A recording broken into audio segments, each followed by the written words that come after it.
ஏசாயாவின் புத்தகம் 61ஆம் அதிகாரம் வசனம் 7. அதுல சொல்லப்படக்கூடிய வார்த்தை தான் ஒண்ணு, இரட்டத்தனையான பலன் வரும், இன்னொன்று இரட்டிப்பான சுதந்திரத்தை நான் உங்களுக்கு தருவேன். இரட்டத்தனையான கணத்திலே கர்த்தர் நம்மை நடத்துவார். அதற்கான 5 ஆசீர்வாதங்கள். ஒன்று, கர்த்தர் இந்த ஆண்டு நம்மை அடையாளம் கண்டு கொள்ளுவார். He will recognize us. 2, கர்த்தர் நம்மை ரீஎன்ஃபோர்ஸ் பண்ணுவார். தேவன் நம்மை உறுதிப்படுத்துவார். 3வது, நம்முடைய வாழ்க்கையில மீண்டும் குறுக்கிடுவார். He will reintervene.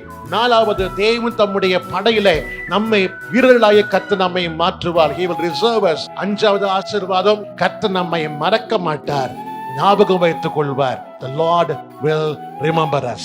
இந்த 5 ஆசீர்வாதங்களும் இருக்க வேண்டுமே ஆகிய கண்டிஷன் என்ன? 3 கண்டிஷன் தான். 1, இரு மனமுள்ளலாய் இருக்கக்கூடாது, கர்த்தருக்கு முன்னுரிமை தர வேண்டும். 3வது காரியம், அதிகமாய் விசுவாசிக்க வேண்டும்.